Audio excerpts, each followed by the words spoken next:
मां भारती को प्रणाम करता हूं, सबके इस गुरु माता पिता को प्रणाम करता हूं। बच्चों खूब सारा लाल प्यारा और सभी लोगों को सुबह की राम। आज मैं आपके 5 परेशानियों के बारे में बात करता हूं उपाय सहित। तो आज के मुद्दे ये हैं, सेवकों का सुख क्यों नहीं मिलता, टोने टोट के परेशान क्यों करते हैं, घर की जमीन यदि अच्छी नहीं हो तो फिर घर में सुख नहीं होगा, क्या करें। ऐसे ही कुछ विषयों पर हम लोग बात करेंगे और साथ ही साथ धन निकल कहां रहा है, इसके उपाय। शायद ये उपाय आपके बहुत काम आएंगे, शायद ये सारी परेशानियों से आप बहुत जल्दी निजात पाएंगे। लेकिन शुरुआत करें मेष, वृषभ और मिथुन राशि से।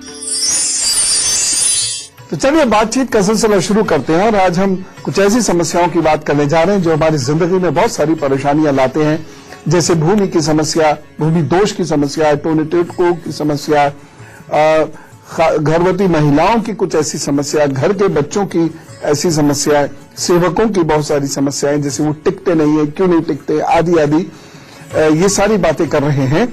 और साथ ही साथ कहीं कहीं ये परेशानी आजकल बहुत बढ़ रही है कि एक्स्ट्रा मैरिटल अफेयर्स हो जाते हैं, तो वहां हम क्या कर सकते हैं, उसकी वजह से ग्रस्त में परेशानी ना हो, उपाय क्या होगा इसका।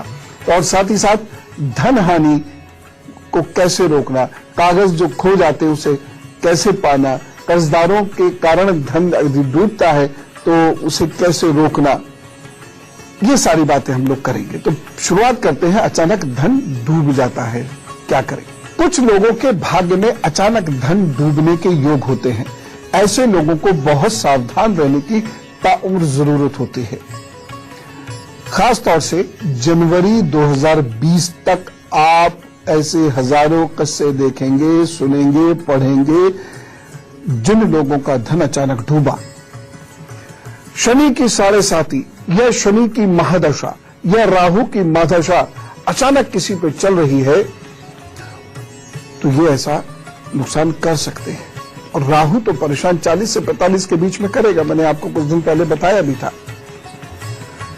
तो ऐसे लोगों को बहुत सावधान होकर चलना पड़ेगा। अब क्या हम हैं उसमें, उस लिस्ट में, राहु और शनि वाली लिस्ट में मेरा नाम तो नहीं है। उपाय करिए, क्योंकि जब धन का नुकसान होगा तो आपको स्वयं पता चल जाएगा कि उनकी लिस्ट में आपका नाम है कि नहीं है। लेकिन आप उपाय करते रहिए। उपाय क्या, फाल्गुनी जो नक्षत्र होता है उसमें अनार के पेड़ की जड़ निकालिए। पहले अनार के पेड़ को प्रणाम कीजिए, क्योंकि हम पेड़ों से बहुत प्यार करने वाली संस्कृति के लोग हैं। और इतनी सी जड़, थोड़ी सी मिट्टी खो दिएगा, इतनी सी जड़, पेड़ मत खराब कर दीजिएगा, नहीं तो पाप लगेगा। इतनी सी जड़ निकाल लें और उसको गले में पहन लें।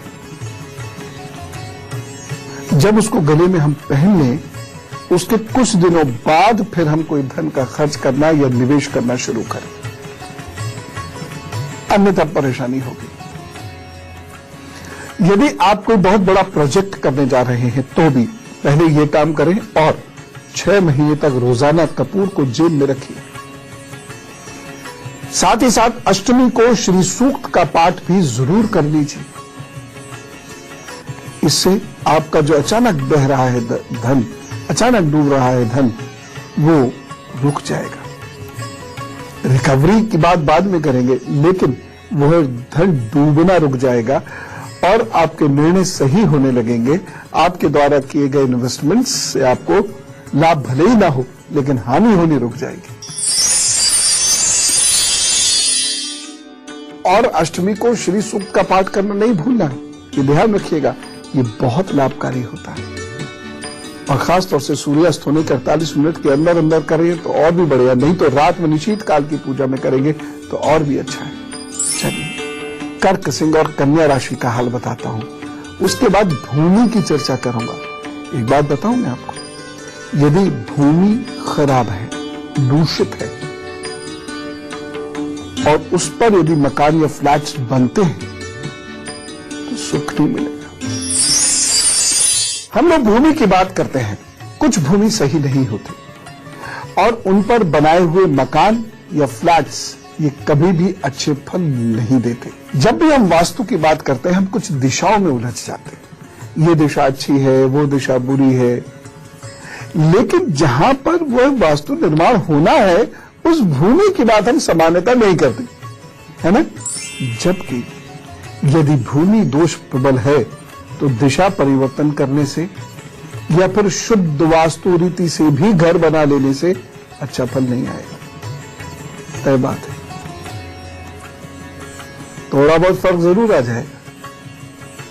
आप में से कितने लोग कहते होंगे इस बात को कि सब तो वास्तु से बनाया फिर भी इतनी परेशानी है। भूमि दोष कैसे कैसे दोष उत्पन्न करता भी बताता हूं, आप सुन के हैरान रह जाएंगे। और ये करता है, लेकिन एक राहु की बात आपको पहले बता दूं। यदि भूमि का कोई टुकड़ा राहु के प्रभाव से ग्रसित है तो वहां पर जो भी भवन बनेगा उसमें प्रेम, एकता, चैन, सुख कभी नहीं होगा। दिन भर लोग सोएंगे और रात भर जगेंगे और झगड़ा भी करेंगे। वहां पर बदबू सी रहती है, वहां पर शराब कबाब जैसी चीजें जो है माहौल को दूषित किए रहती है, खुशी नहीं मिलेगी, रिलैक्स्ड नहीं होगा। बहुत सारा धन आने पर भी एक होता ना, खुशी के लिए व्यक्ति ड्रामा करेगा, अंदर से खुशी नहीं आएगी, चिंताएं बनी रहेंगी अंदर से। और सुनिए, आपने अनेक बिल्डिंग्स या ऐसे घर देखे होंगे जहां हमेशा झगड़े रहते हैं, घर के अंदर ही राजनीति होती है, घर के अंदर ही षड्यंत्र होते हैं, बच्चों में आपस में झगड़ा रहता है और अल्टीमेटली बच्चे बड़े होकर अलग अलग हो जाते हैं, इसी राहु की वजह से। और बताता हूं, जब भूमि दूषित होती है तो उस घर के लोगों को रात में चैन से नींद नहीं आती, बड़े परेशान रहते हैं, आंख खुलती है, डरावने स्वप्न आते हैं, शरीर में दर्द रहता है, गैस बनती है, किसी कार्य करने में मन नहीं लगता। अभी दूसरे घर में थे तो बड़े चुस्त दुरुस्त थे, खूब मेहनत करते थे, अभी इस घर में आ गए तो काम करने में मन नहीं लगता, नींद सी आती रहती है, तामसिक विचार मन में आते हैं, मन खराब हो रहा है, खराब दोस्त बन रहे हैं, अच्छे लोग घर में आ ही नहीं रहे या भाग जा रहे हैं। ऐसी स्थिति बनती है कि कूड़ा ही रहता है घर में, अजीब सी स्मेल आती है घर में। ये खराब भूमि का दोष है। अब आप कहेंगे कि हमको कैसे पता? भाई, जो मैंने लक्षण बताए हैं, अगर ये सब आपके घर में हो रहा है तो वो ठीक है, अन्यथा नहीं है। और एक दो लक्षण बताता हूं। मंगल कार्य ऐसे घरों में नहीं होते, संस्कारी कार्य ऐसे घरों में नहीं होते, पूजा तक में झगड़े झंझट और परेशानियां होती हैं, सांस्कृतिक कार्य ऐसे घर में नहीं होते, और ऐसे स्थानों पर बच्चे सही से पनप नहीं पाते, बीमार होते हैं, घर से भी शीघ्र वह दूर चले जाते हैं। जल, सीलन, धूल, गंदगी, पौधों का पनपना नहीं, रात को रोशनी की कमी महसूस होना, सेवकों का और कर्मचारियों का ना टिकना आदि समस्याओं से यहां पर रहने वाले लोग रोज जूझते हैं। जब भूमि खराब होती है ना, तो 38 से 45 साल के बीच उस भूमि के मालिक या उस फ्लैट के मालिक को बड़ा संघर्ष करना पड़ता है, कारण चाहे कुछ भी रहे हो। उसको पेट की समस्या जबरदस्त हो जाती है, जो परेशान आगे भी करती है। पेट की समस्या लीवर, हार्ट, शरीर सबको परेशान करती है। ऐसे घर के लोगों का पैसा बहुत बर्बाद होता है इधर उधर, और पैसा खर्च करके भी खुशी नहीं मिलती। बड़ी बढ़िया सी शादी करी बेटे और बेटी की, लेकिन खुशी नहीं मिली, परेशानी और लग गई। अजीब सा डर महसूस होता है। जो भूमि खराब होती है उस घर के लोगों को पूरे स्वप्न दिखाई देते हैं। और राहु से अधिक प्रभावित जमीन, जो जमीन का टुकड़ा राहु से ज्यादा ही प्रभावित है, ऐसे लोगों के उद्योगों में या व्यापार में बहुत नकारात्मक असर पड़ता है और वो खराब हो जाते हैं। राहु के प्रभाव वाली जगहों पर जमीन के नीचे कुछ अशुभ प्रभाव मौजूद रहते हैं। ये कोई वस्तु के रूप में भी रह सकते हैं, ये कोई वस्तु के रूप में भी रह सकते हैं, ये जियोपैथ लाइंस के रूप में भी रह सकते हैं, लेकिन इसकी वजह से घर में रोग, दोष, कलेश, निंदा, ईर्ष्या, झगड़े, विवाद जाते ही नहीं। अब करना क्या है? परेशानियां तो हैं, निराकरण क्या है? तो पहले तुला, वृश्चिक और धनु राशि की बात कर लेते हैं, उसके बाद निराकरण की बात करेंगे। चलिए आपके प्रश्न भी लेते चलते हैं। और बिट्टू वर्मा जी पूछते हैं, गुरुजी अपने मन को शांत कैसे करूं? या तो ये बहुत सरल है या ये बहुत कठिन है। आप ये स्वीकार कर लो, जो है सो प्रभु का, जो उसकी इच्छा होगी वही सर्वोपरि है। ठीक है, जो प्रभु देगा सो स्वीकारना पड़ेगा और उसे हंस के स्वीकार लेंगे। मेरे पास बहुत कुछ है, प्रभु नहीं चाहता वो रहे तो मैं उसे रोक नहीं सकता। मेरे पास कुछ नहीं और प्रभु चाहता हो तो वो आएगी। बस मुझे मेरा काम करना है, और वो भी बहुत अनुशासन से, खुशी से, कुशलता से। आगे प्रभु इच्छा। अगर आपके मन में ये बात पैबस्त हो गई है तो मन सदा शांत रहेगा, किसी के व्यथित कराए भी व्यथित नहीं होगा। आजकल समाज में एक डर है। डर यह है कि मेरा जीवन साथी कहीं किसी और में तो इंटरेस्टेड नहीं। इस डर का एक उपाय बताता हूं, बस। आइए, स्वागत है अलविराम के उपरांत। निराकरण कैसे हो? अगर कोई भूमि ही दूषित है, सबसे बढ़िया, सबसे बेहतर उपाय, ऐसी जगह रहने वाले लोगों को हमेशा नियम से यज्ञ करना चाहिए। यज्ञ की महत्ता हम नहीं जानते। दो चीजें जो सबसे जरूरी है उन्हें हम नहीं करते, ध्यान और यज्ञ, और बाकी ना जाने किन किन चीजों में लगे रहेंगे। उससे कोई भक्ति हो रही है, उससे कोई देवता से आप जुड़ रहे हैं? कहीं भी नहीं। यज्ञ करने से वास्तु, पर्यावरण, मन शांत होता है, बेहतर होता है, नकारात्मकता दूर होती है, सकारात्मकता आती है, और अनर्गल ग्रहों के प्रभाव भी खत्म हो जाते हैं।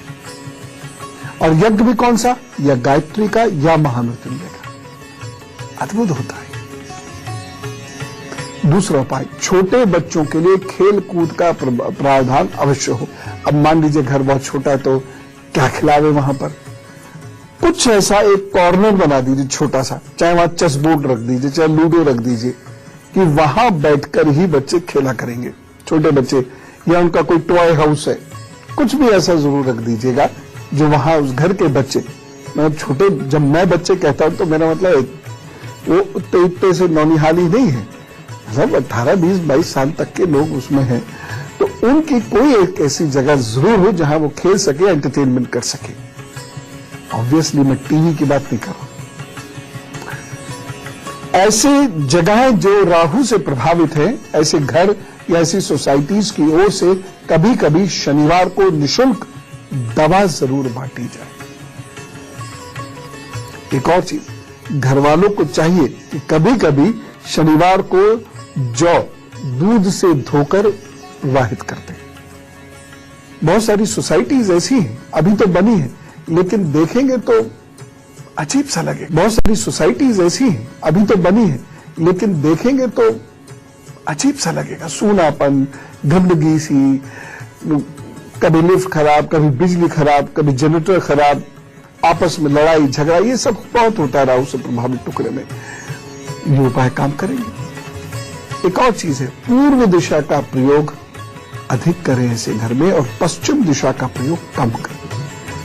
अब मजबूरी है तो फिर है ही मजबूरी, लेकिन कोशिश यही करें। और पूर्व दिशा में छोटे छोटे पौधे, सुंदर सुंदर फूल, वो जरूर रखा करें। ऐसे घरों में परिंदों के दाने पानी का इंतजाम जरूर होना चाहिए। एक काम जरूर करिएगा, घर की चौखट पर एक सफेद पोटली में मिश्री, काली दाल, चांदी का टुकड़ा और एक गोमेद 8-10 रत्ती का हो, वो बांध लीजिए। पोटली को मजबूती से बांधिए और उसे लटका दीजिए, या चौखट के नीचे खोद सकते हो तो खोद के वहां दबा दीजिए। बहुत लाभ होगा, बहुत लाभ होगा। नकारात्मक ऊर्जा घर में नहीं आएगी, सकारात्मक ऊर्जा घर में रहेगी। नकारात्मक ऊर्जा जो घर के अंदर है वो धीरे धीरे समाप्त होगी। घर में खुशी और तरक्की और स्वास्थ्य और शांति आएगा। एक चीज मैं लोगों से ये कहना चाहता हूं, गड्ढे, गहरे गड्ढे वाली जमीनें नहीं लें। हाँ, आश्रम चल सकता है, उसमें अस्पताल भी कुछ ठीक ही है, लगभग ठीक ही है, या कोई और ऐसा प्रतिष्ठान वह चल सकता है कि चलो बेसमेंट में कार पार्किंग बना दी, लेकिन रहने की जगह वह गड्ढे के अंदर नहीं होनी चाहिए, ये ध्यान रखें। जमीन जब भी देखें तो जरूर पता हो कि जमीन सूखी हुई ना हो। जहां पौधे नहीं होते हों, जहां घास नहीं उगती हो, वो जमीन कभी मत लीजिएगा। शमशान, मजार या समाधि वाली जमीनें ग्रस्तों को नहीं लेनी चाहिए। ग्रस्त ना ले, आश्रम बनना है, मंदिर बनना है, मस्जिद बननी है तो कोई दिक्कत नहीं है, लेकिन गृहस्थ लोग वहां रहे नहीं। एक और चीज है, दलदल वाली जमीनें बड़ी सस्ती होती हैं और हमारा मन एकदम से भटक जाता है, इतनी सस्ती मिल रही है, दलदल तो सुखा लेंगे। सूख भी जाएगी, बहुत सारी टेक्नोलॉजी है सिविल इंजीनियर्स पे, लेकिन ये आपको कभी भी शांति से नहीं रहने देगी। एक और चीज, जहां चौड़ी दरारें पड़ती हो जमीन में, अब देखिएगा बहुत सारी जमीन ऐसी होती है बड़ी चौड़ी चौड़ी दरारें पड़ती हैं मिट्टी में, वहां घर नहीं बनाना चाहिए।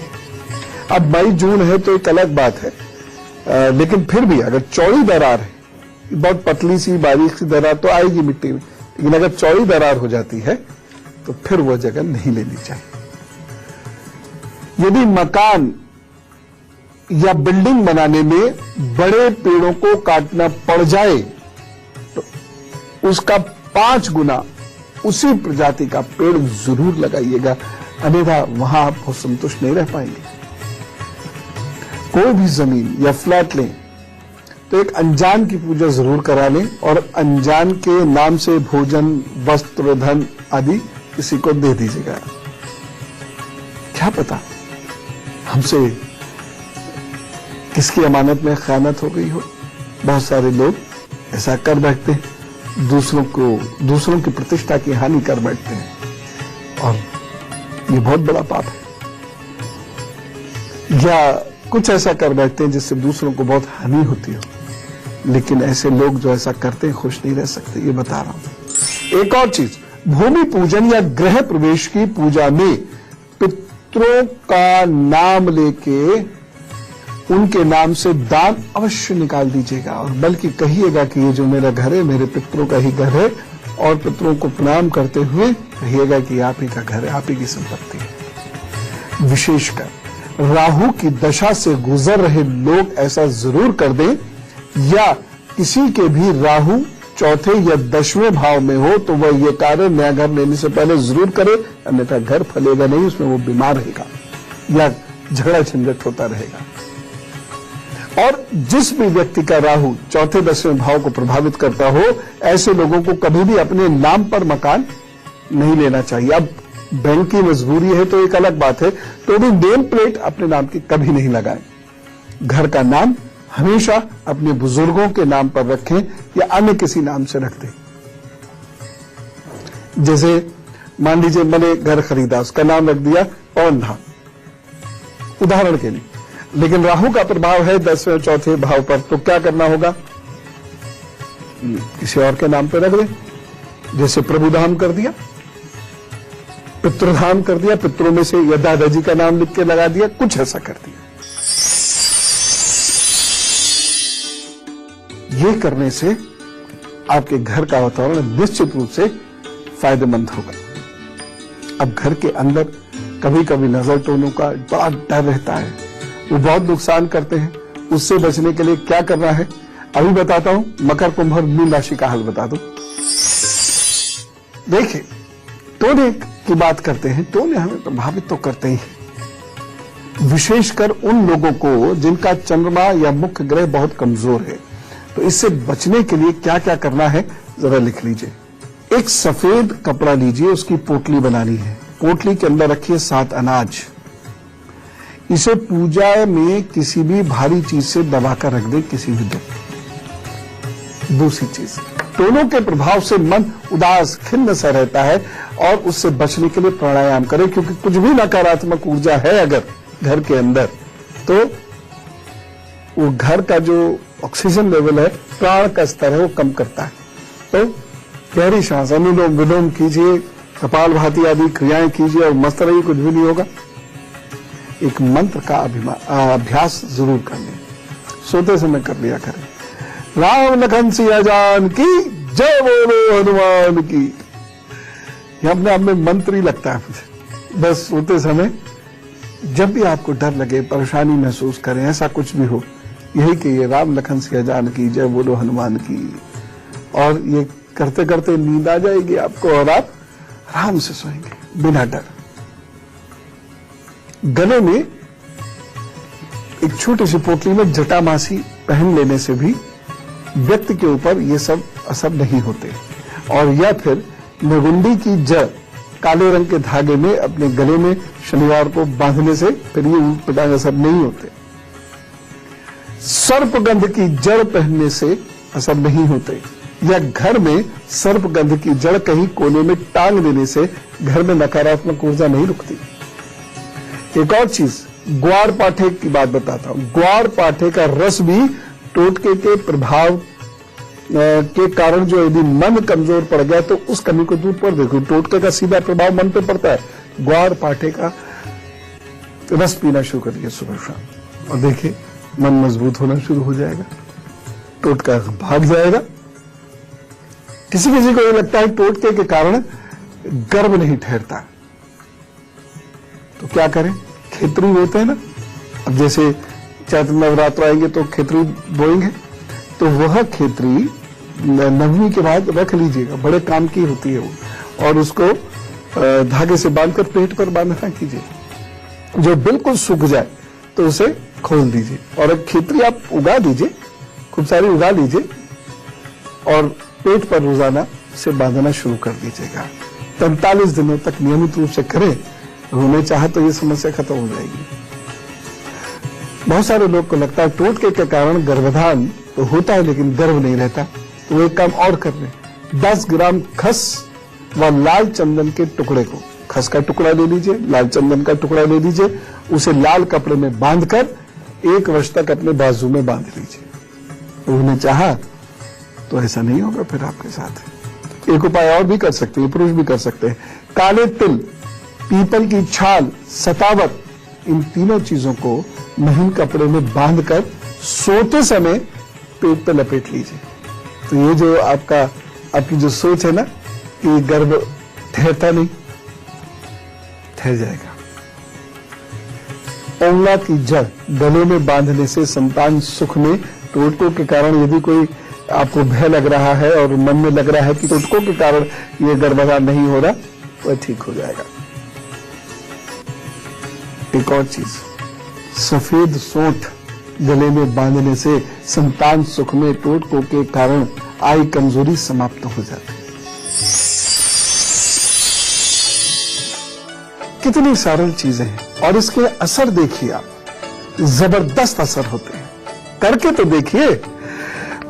एक और बहुत बड़ी समस्या है साहब, सेवकों की। घर में सेवक नहीं टिकते, क्या करें बताता हूं। लेकिन हम में से कुछ लोगों का हैप्पी बर्थडे तो पहले उन्हें जबरदस्त तरीके से कहेंगे wish you very happy birthday. आपके आगे आने वाले 12 महीने बहुत अच्छे हैं, आपको बहुत लाभ देने वाले सिद्ध होंगे।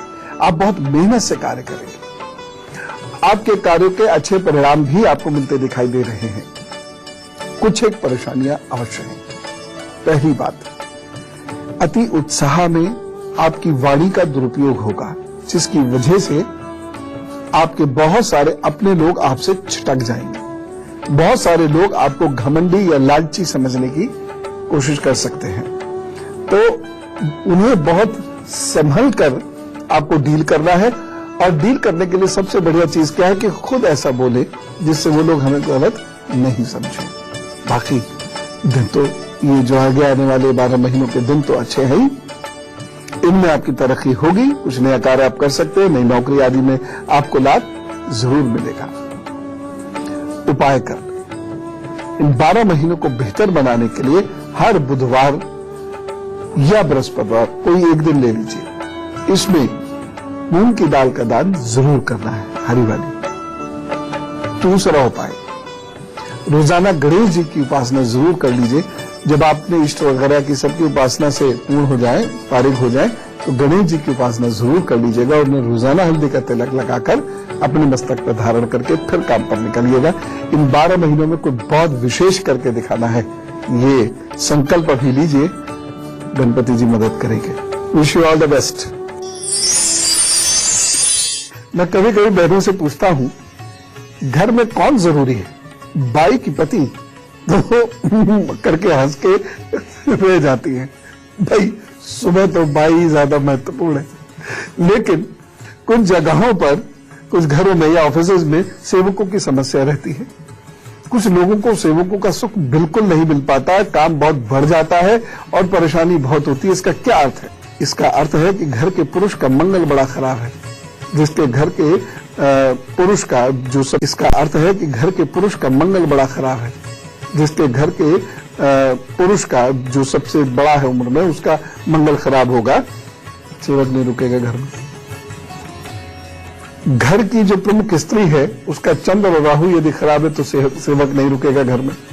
और ऐसे लोगों को या उनकी संतान को रोग भी हमेशा पकड़े रहेंगे। ऐसे घरों में पति पत्नी बच्चों के मध्य शांति भी नहीं रहेगी। ऐसे घरों में संघर्ष की स्थिति सदा बनी रहेगी और काम बड़ी मुश्किल से बना करेंगे। जिन भी लोगों का राहु मंगल शनि खराब होता है, उन्हें सेवकों का सुख मिलता ही नहीं, असिस्टेंस का सुख मिलता ही नहीं। मंगल जिनका खराब होता है, वो सेवकों को डांटते बहुत है, इसकी वजह से सेवक भाग जाते हैं। जब शनि बहुत खराब होता है, उनके सेवक उन्हें धोखा जरूर देते हैं और कभी नहीं टिकते। जब राहु खराब होता है तो शुरू में सेवकों से दांत कटी रोटी जैसी दोस्ती हो जाती है, बड़ा प्यार हो जाता है सेवकों से। फिर दोनों मिलकर एक नए व्यक्ति को पकड़ के उसकी निंदा रोजाना करते हैं और कुछ समय के बाद उसी सेवक से झगड़ा होने लगता है और फिर सेवक नुकसान करके भागते हैं या भागकर नुकसान करते हैं। एक और चीज, जब शनि राहु बहुत खराब हो जाता है तो उनके सेवक उन्हें गंभीर धोखा देते हैं। ऐसे लोगों को सेवकों से दूरी, असिस्टेंस से दूरी रखनी चाहिए। जो लोग सेवकों का शोषण करते हैं, वैसे भी उनका शनि राहु उन्हें बहुत दुष्परिणाम देता है, मंगल बहुत दुष्परिणाम देता है। खैर, उपाय क्या करें कि हमारा सेवकों से अच्छा संबंध रहे और वो घर गृहस्थी चलाने में हमारी मदद करें, क्योंकि वह हमारी घर गृहस्थी का अहम हिस्सा होते हैं। एक तो उन्हें खूब प्यार सम्मान दीजिए। दूसरी बात, थोड़ा सा लेड, इतना सा लेड जो पेंसिल होती है, काला वाला हिस्सा उसका जरा सा तोड़कर शनिवार के दिन नाली में प्रवाहित करें। दूसरी चीज, लोहा और काला लाल कपड़ा ये सेवक को नहीं देना है। शुरू में जब सेवक आए तो उसे लोहे की कोई चीज नहीं दीजिए, काला और लाल कपड़ा मत दीजिए। एक और व्यवहारिक उपाय बता रहा हूं, सेवक के साथ निंदा मंडली मत बनाइएगा कभी, फिर तो वो आपको आगे जाके परेशानी जरूर देगा। सेवकों से घर के जाले जरूर साफ कराइए। यदि सेवक कोई दुख कष्ट दे के जा रहे हैं, ऐसे घर में कुत्ता जरूर पालना चाहिए। यदि नहीं पाल सकते तो कुत्तों को भोजन तो कम से कम अवश्य देना चाहिए। ये उपाय आप करेंगे तो सेवकों से प्यार भी होगा, प्यार मिलेगा भी। शनिवार को नीले फूल जमीन में दबाने से सेवकों से बहुत लाभ और प्यार मिलता है, सम्मान मिलता है। अभी एक और परेशानी के कुछ उपाय बता देता हूं, जो परेशानी आजकल बहुत फैल रही है, जिसको लेकर डाउट्स बहुत होते हैं। वो है नहीं है तो बात की बात है, हम क्या जाने, लेकिन डाउट्स होते हैं। और वो क्या है? हमारे जीवन साथी के हमारे इतर कहीं और संबंध तो नहीं है। वैसे भी जब मंगल खराब होता है तो ऐसा परिणाम दे सकता है।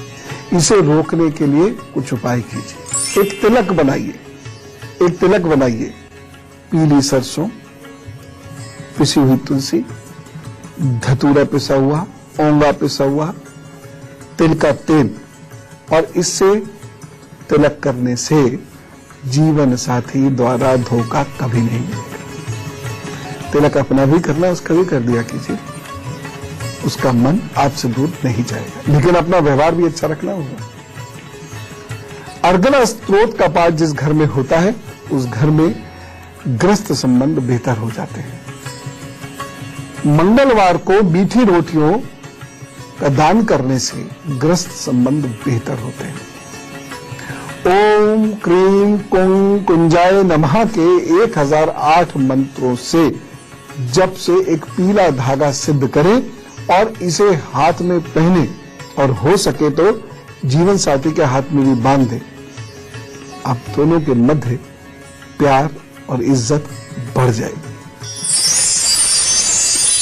तो ये वो चीजें हैं जीवन की 5 जो बहुत परेशान करती हैं, लेकिन जो मैंने उपाय बताए यदि आप इसे करते हैं तो ये परेशान नहीं करते। चलता हूं, प्रभु आपको बहुत खुश रखे, ग्रस्त जीवन में बहुत सुख शांति दे, समृद्धि दे, स्वास्थ्य दे, आपके बच्चे खूब फले फूले। राम राम, नमस्कार, भारत माता की जय।